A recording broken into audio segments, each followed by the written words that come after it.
So guys இன்னைக்கு வந்து நம்ம ஒரு டேஸ்டியான லெமன் ஜூஸ் தான் கைஸ் பண்ண போகிறோம். அதுக்கு தேவையான ஃபஸ்ட்டு தண்ணி கப்பை வந்து கரெக்டாக நான் வந்து அளவு எடுத்து பண்ணியிருக்கேன். அதனால் எந்த அடுப்பில் வேணால் நீங்கள் பண்ணிக்கலாம். போட்ட பிறகு அழகாக ஸ்டவ் ஆன் பண்ணிடலாம். ஸ்டவ்வோ ஏதோ ஒன்று எனக்கு தெரிஞ்ச வரைக்கும் இதுதான் எனக்கு ரொம்ப பெட்டர். இப்போ ஈரான் போர் வேறு நடந்துன்னு இருக்குது, கேஸ் இல்லை. So I make this one. ஒரு 5 மினிட்ஸ் வெயிட் பண்ணுங்கள். நான் அதில் ஆட் பண்ணல. லைட்டாக போடுங்க காப்பி தூள், தேவையான அளவுக்கு லைட்டாக போடுங்க. நான் அதில் போட்ட மாதிரியே லைட்டாக தான் லைட்டாக போட்டால் போதும். எப்போவுமே எதுக்கு போட்டாலும் லைட்டாக போடுங்க, அது மட்டும் போதும். அடுத்தது தேன் ஊற்றிக்கலாம். தேன் வந்து நடுவில் ஊற்றிக்கணும். தேன் sugar any one you can do. So I can do this one. எதனால் இது எடுத்தனா எல்லாரும் சாப்பிடுவாங்க, அதனால். இப்போ வந்து ரெடி ஆகிடுச்சு. வடிகட்டி எடுத்து வடிகட்டிக்கலாமா. நம்ம வந்து ஒரு கிளாஸில் போட்டிருக்கேன் நம்ம எல்லாத்தையும் இன்க்ரீடியன்ட் போகிற, ஓகேங்களா? கிளாஸில் போட்டாச்சு. இப்போ வந்து அவ்வளோதான். இப்போ வந்து இதை வந்து கலக்கணும்.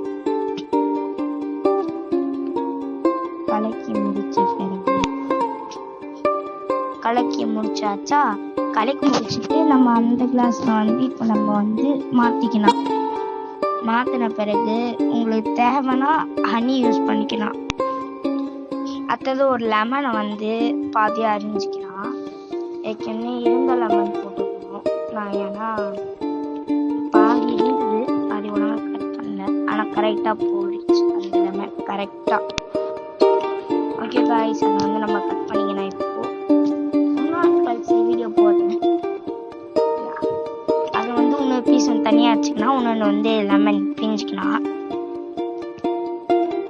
இது கொத்தமல்லி போடணும்.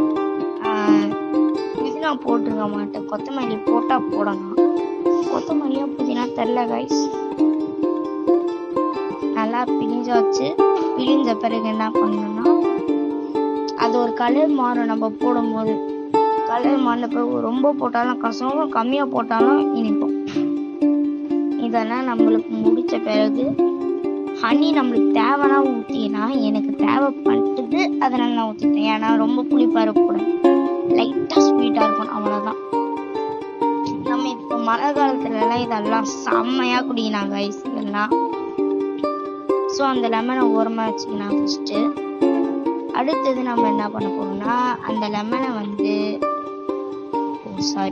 அதான் ஃபஸ்ட்டு சொன்னது இந்த லைனில் போட்டுக்கணும்.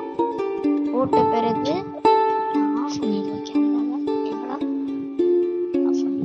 ஸ்பூனு காணும். ஸ்பூனை தெரிறதுனால கத்தி விட்டு கலக்கிட்டேன். நீங்கள் ஸ்பூனை வச்சு ஹைஜீனிக்காக பண்ணிக்கோங்க. ஓகே, ஸோ கைஸ் அவ்வளோதான், நம்மளோட டேஸ்டியான லெமன் டீ ரெடி. செம்மையாக இருந்தது கைஸ். வீட்டில் யாராச்சும் வந்தாங்கன்னா ட்ரை பண்ணி பாருங்கள். பாய்.